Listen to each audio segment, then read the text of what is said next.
make a formal introduction for our listeners. All right, so good afternoon, Jan. My name is Claudio, and with me as well is Christian from Santiago, Chile. Let's make a formal introduction for our listeners. From the studios in Fairfax City, we are very humble and grateful that Jan Boddy accepted our invitation to our show. Jan is a British electronic musician and composer. He first got into composing music in the late 70s in Newcastle. Having fallen in love with the sound of electronic bands such as Tangerine Dream, he came across a studio filled with reel-to-reel tape machine and analog synthesizers, and the rest is history. Jan, welcome to the show. Hello, thank you very much. So the format is of the interview, I will ask 2 or 3 questions, then Christian will ask, and then you can ask as well, very, very informal. Just give me 1 minute. I'm just going to turn my speaker down. Just 1 second, please. No problem. That's better. I had it turned up before when we were auditioning what we were going to talk about. So this has been a weird year for everybody with the virus and all over the world, not just in your country. But how are you doing? How is this affecting your creativity now that you cannot play any gigs? But you have you have all your gear behind you. So well, yes, it's a very strange. It's a very strange time, and unfortunately, there's an awful lot of people will have been affected directly, or their loved ones or relatives in very sad and bad ways. Fortunately for me, so far, myself and my partner, we've managed to escape that side of things. We've kind of kept away from people. It doesn't bother me to have to go to pubs or shops or all that kind of stuff. I'm quite happy for the 2 of us to go for a lovely walk in the woods with our dog. That's I'm quite happy with that. So we're going to play safe until all this blows over. Hopefully the news of a vaccine sheds some light on all that. Yes, all my concerts, I think I had 6 or 7 lined up for this year, and they've all been wiped out, which obviously is very sad. I love playing live, and I've played live for a long time, but there's nothing I can do about that. Perhaps I've got to the point in life where I don't worry about things I can't change or do anything about. So I just try to concentrate on the things I can do something about. And obviously having my studio here, I've been able to concentrate a little bit more on DIN and release stuff and record stuff. And, it's kind of maybe this pandemic for some people has given them a chance just to slow down a bit.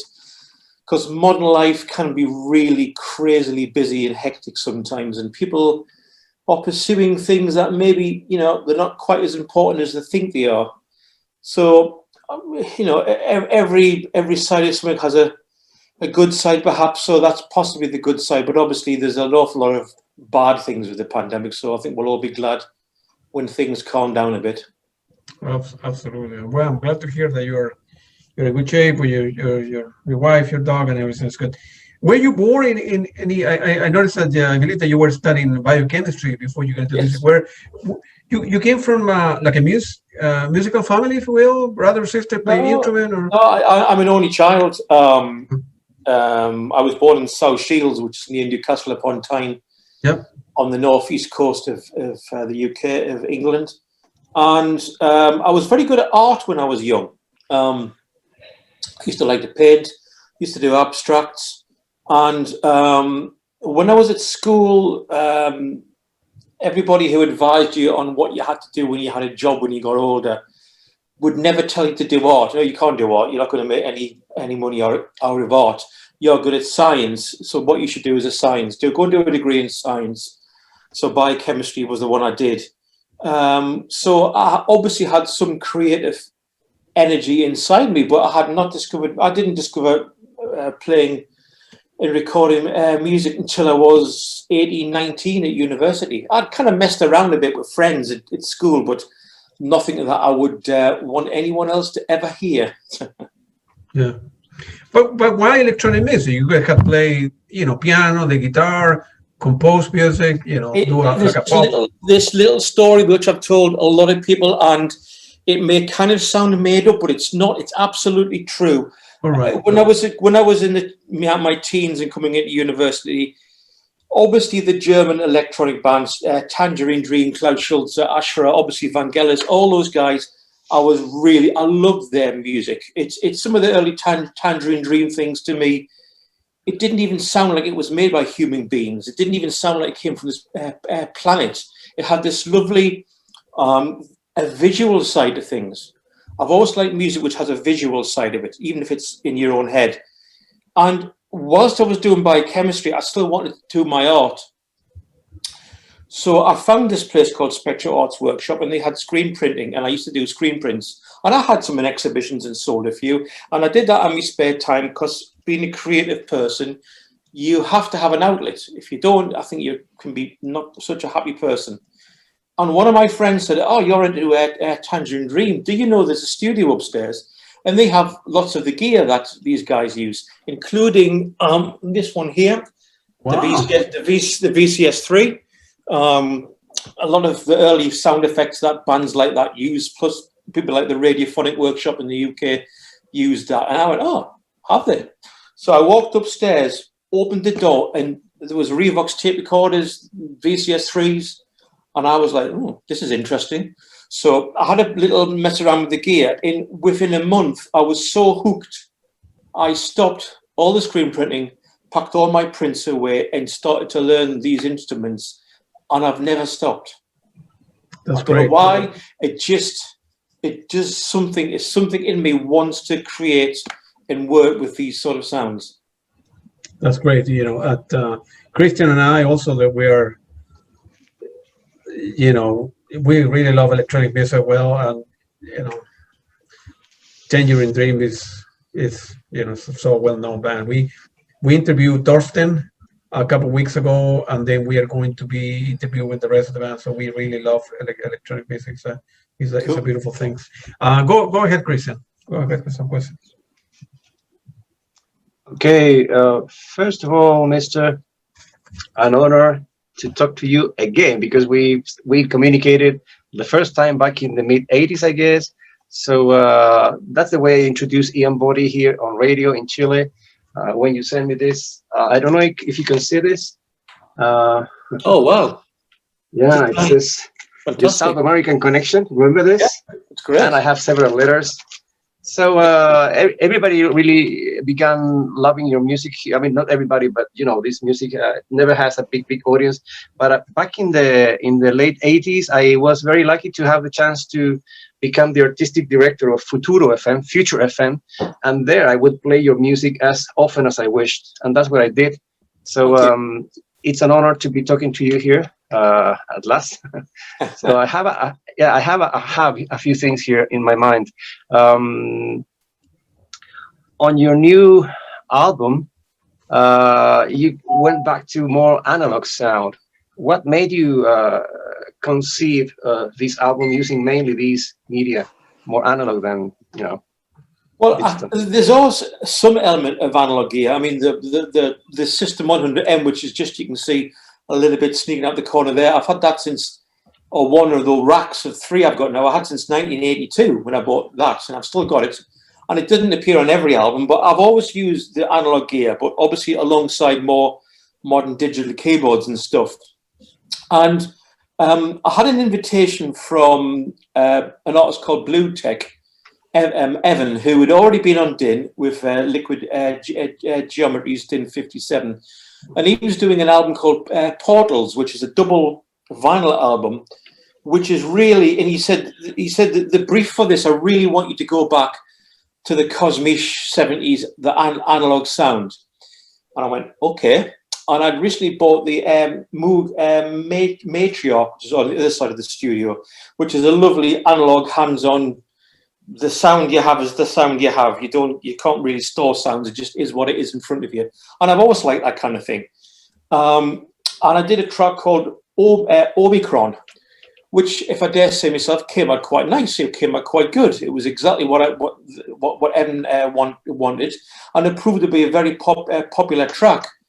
So as the lockdown started to come in, I started to think to myself, this Omicron track's a really good track. Perhaps I should do some more in that style. And then it just kind of happened. And I started to use all this stuff a lot more. And it just sounded really nice. I got a tape echo of, sometimes in your life you sell things which you wish you'd never sold.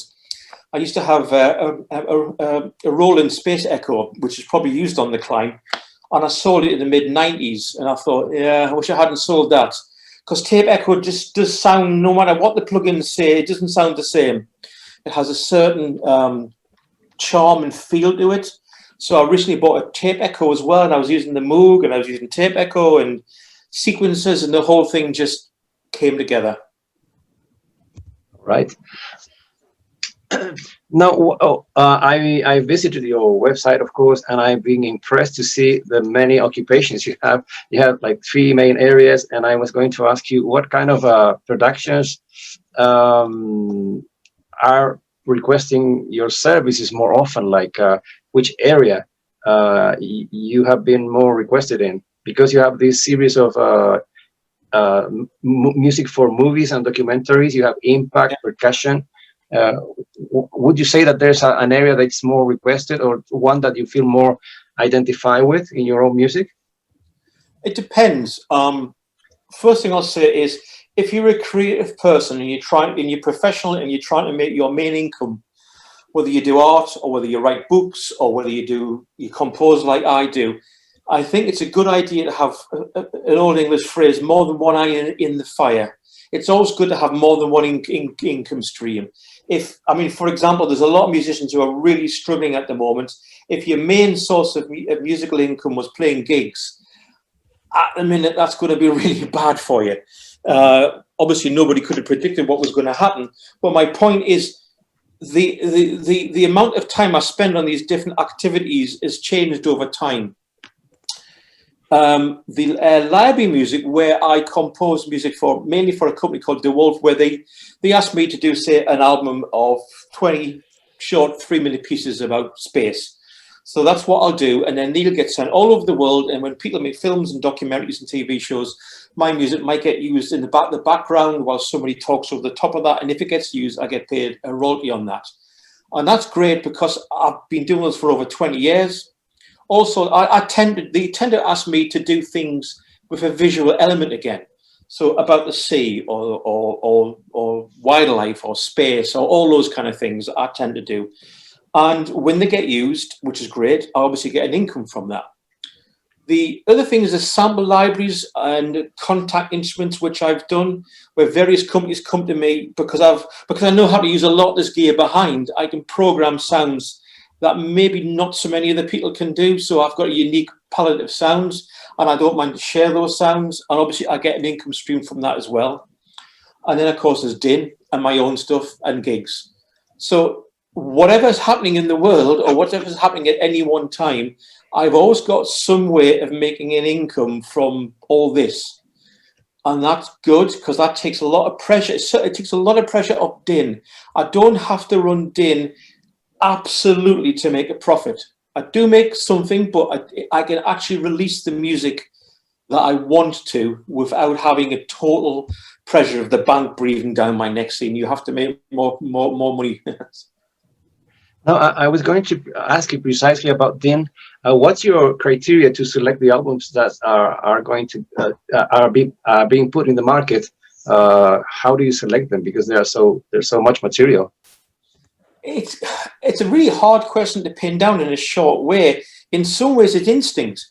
Obviously, most of the artists on there I either already know or I get to know over time. So I like to work with people who are, in my view, good, who are professional, who when you ask them to do something will just get on and do it. And I've got a certain standard which I obviously like. I mean, it comes from me. It's my instinct. I know when something's good. A lot of people send me stuff which is okay, not bad, but not great. Now, not everything on the DIN label is going to be. Not everyone is going to like everything I put out on DIN. Apart from me, everything I put out I actually like, and that's. Some things I know are going to sell well. I mean, for example, I knew the Node album was going to sell well. The Arc album sell well. My own stuff sells well. But I do like to give other musicians a chance where I don't think it's going to sell maybe so well straight away. But the album is a great album. For example, the Devox album I don't know whether you've heard that, but the modular synthesizers and sequence on there are as good as anything I've ever heard. But it's the only album they've got out, so it's not a well-known name, but I thought it was really a good idea to release that, because I think over time people will get to know their name. Now, I'm going to talk about your first two children. You know. All right. Yeah. How do you feel about these days? Ali, you say you select things that you think are good, and then the things that are okay but not so good to put them out. So what's your feeling about these two things that I think are fantastic, even after so many years? Of course, they weren't the first things, because I actually had 3 cassette releases out before those. The Climb came out in 1983, and on vinyl, obviously, the step up from cassette to vinyl at that time was a big step up. I've never been ashamed or regret anything I've ever put out, because at the time when I put it out, that was where I was at. At that point in my life, The Climb was the best album I could do. A year or two later, Spirits was the best album I could do. Obviously, compositionally, you get more sophisticated as the years go by, more equipment, but there's still things on both those albums that I think are as good as anything I'm putting out these days. I mean, The Climb has a very an analog sound, of course. It even has a bit of, whoops, I'm going the wrong way, a bit of this. The 100M is actually on The Climb and is also on Axiom. So one was 1983, one was 2020, however many years that is apart.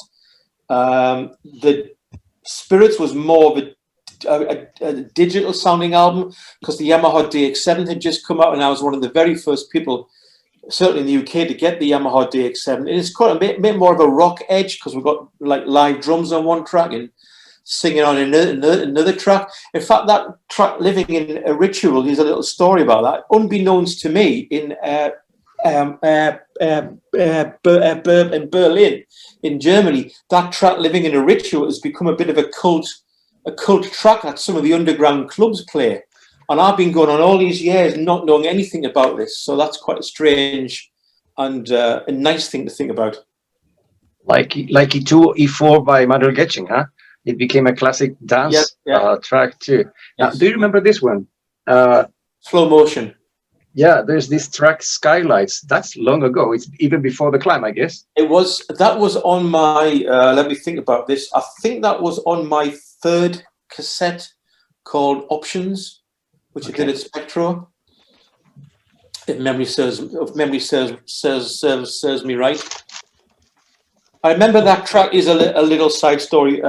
My father, who's no longer with us, unfortunately, he passed away a couple of years ago. That was one of his favorite tracks of mine, and it was the first time he'd heard something that I did, where he actually said, "Ian, I actually quite like that. That's got a nice tune. I like that one." So that was quite an important thing for me at the time, as you can imagine. A nice. It says it was recorded, January 1982. Yes. From, and you had 3 cassettes out already by then. Well, I think Skylights came out on a cassette called Options. I can't remember whether Options or the Flow Motion album came out first. It's the same track. So I obviously used the track on the compilation Flow Motion and on Options. I can't recall which actually physically came out first. Okay, now let's go back a little bit to the Dean Records series. The covers for those albums, Ian, are very, very beautiful and special. I know that some of them have been made by your wife, she's a photographer. Do you think Dean will continue with that aesthetics, that proposal? I think so. I remember I said I was good at art when I was young, and I've always loved art, and I like going to art galleries. Wendy, my partner, loves that too, and I've always wanted it from the very beginning. I wanted Dean to have a different aesthetic from a lot of the electronic music labels out there. A lot of electronic music labels, it's their choice, but they often use sci-fi and space and spaceships and all that. I've never done that. To me, it's a bit of a corny thing to do, and also, unless it's done really well, Portals is an exception. I mentioned Portals before, the double album that Blue Tech put out. The cover of that could, for example, I don't know if you've seen it or not, but it's a lovely painting by an artist who specializes in sci-fi. It could be the cover art to an edition of the book Dune. It's that good. That's great, but most of those covers I'm not so keen on. So I've always gone for a more open-ended, abstract kind of art, where it's not telling the person who has the CD or vinyl album what to think. It's more of an open-ended, more of an ambiguous. I don't know whether you've seen, and this looks really beautiful, the cover that Wendy did for Axiom. You can see the reflection here. Yeah. You can't really see it because of the reflection, but it's a photograph, but you're not sure whether it's a photograph or a painting because of the texture actually has a brushed feel to it. I don't know whether to see, again, the reflections. It's quite an ambiguous image. And I like that. So yes, and Wendy's doing these images, and we're actually producing really beautiful G-clay prints of these covers, just limited editions of 10 copies. And on the Bandcamp site, there's a few people have bought those images as well to actually buy, see to hang on their wall, which is nice. I'm sure later on we'll be talking about the tone science. That has a completely different aesthetic, these albums. And they're being designed by Matthew Shaw. And that has a very retro, almost 1950s maths textbook Victor Vasarely kind of vibe. And when you see the four of these, I can't really hold all four up at once, but there's a lovely kind of, you can see the aesthetic. Yeah, there's a certain aesthetic to that. And I also believe that obviously it's getting harder as time goes by to sell physical items like CDs, but there are still people out there who like to collect physical items, either hardback books or vinyl records or CDs. So I want to make it as aesthetically pleasing an object as I can. So it's something that somebody will want to touch and feel and look and read about. So the cover art's always been very important. And I should say that personally, if you can look at it spinning, it's even better. I really love vinyl. Yes, well, there was a big gap between the early 80s vinyl records. Phoenix, I think, came out in 1986. But it's only obviously in the last few years that vinyl seems to be coming back quite a lot. I think people, the way I look at it is I know a lot of friends who say, I've got a hard disk drive with 1.5 gigabytes or 4 gigabytes or terabytes or whatever. You can't get emotional about a hard disk drive. But yourself, Christian, you've got records there that you got of me in 1983. It has an emotional connection. You can feel emotional about physical objects. You can't feel emotional about a collection of MP3 files on a hard disk drive. So I think that's why a lot of people are buying physical records and CDs, because they may be a little bit fed up of being spoon-fed a million files from Spotify or whatever. They want to actually own some things. Yeah, and some people get anxious about clicking on the next file. So it's so easy to jump from one file to the next. So you end up listening to nothing. Like it's very different. Yeah. Yes. Now, I'd like to ask you, Ian, what do you think about the electronic scene that's coming up today, especially the new labels like Behind the Sky? You participated in one of the anthologies. Those labels working, and people working with Bandcamp. Is that a good alternative? Bandcamp's great. Bandcamp, I wouldn't say it's necessarily the savior of the independent record industry, but in some ways it is. I mean, if you're an independent artist or record label now, Bandcamp is by far and away the best place to be. The streaming platforms are fine and they serve a purpose. And I always believe in giving people the choice. And if somebody wants to listen to my music on Spotify or iTunes or Amazon or wherever, that's fine. That's their choice. I'm not going to take away their choice.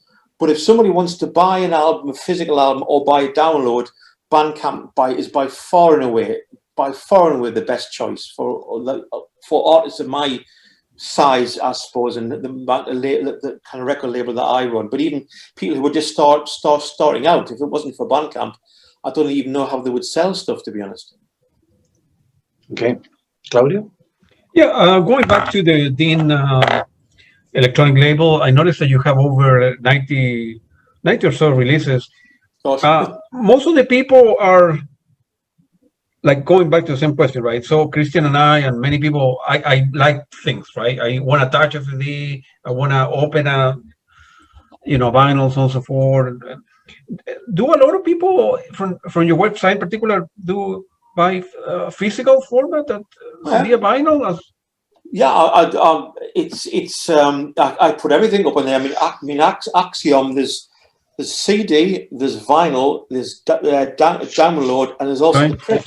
And there's also bundles of the print with the CD, bundle of the print with the. And if somebody buys, what's really one of the really cool things, if you buy a physical item like a CD or a record, you automatically get the download as well. So whilst the physical item, CD, vinyl, is in the post to you, you can download the album if you want, and you can hear the you can listen to it while you wait for the physical item to arrive. It's all automatic.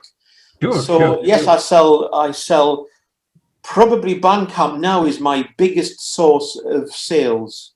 I've got various distributors and mail order companies who also sell for me dotted around the world. Bandcamp now is probably the biggest amount of sales. Right. Hello again. Right. And another good reason that sorry, Claudio. Shall I say it just froze? It got frozen.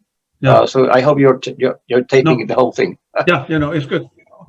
The other thing is, for people like Christian and I that want to collect physical thing, after a show that you do,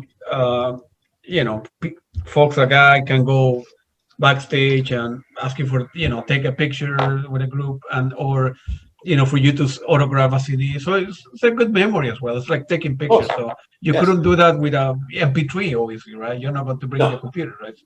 Yes, I guess, yes. So it's a beautiful thing.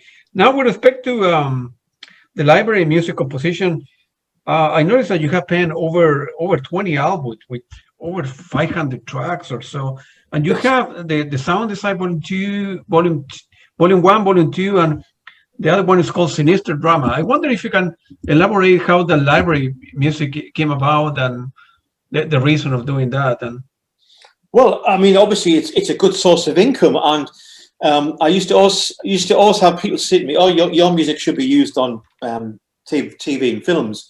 And probably every electronic music composer, you sort of say, "Well, yes, it would be nice."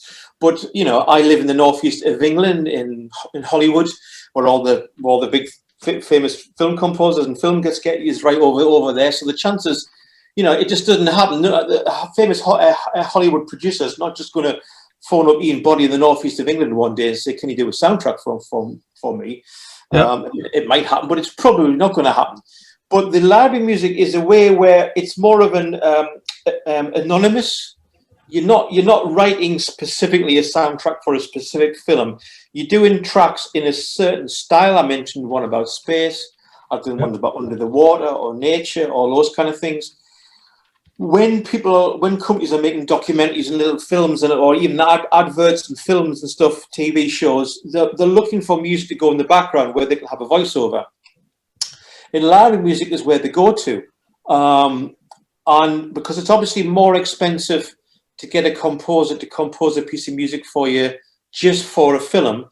But if it's more of a generic atmosphere you want, a library music track is a cheaper option. And I used to work for Akai, the sampler company, and I was doing a demonstration of some of their samplers, somewhere like Stoke in the UK, about 1995. And I would just play my own tracks. I would think I was playing some tracks of the uncertainty principle, and I was playing the samplers and had all that stuff going. And a guy called Andy Quinn afterwards in the audience came up to me and he said, your music would be really good on TV and film and stuff, like I said at the beginning of this part of the conversation. And I went, yes, it would be, wouldn't it? And he went, well, actually, I do tracks for this company called DeWolf, who I hadn't heard of at the time. And most people in the public domain won't have heard of these companies. He said, why don't you get in touch with them? And he gave me the top guy who we get in touch with. So I think I sent him a copy of The Deep. I don't know if you guys are familiar with The Deep. which I released in 1994. And as these things usually go, I talk to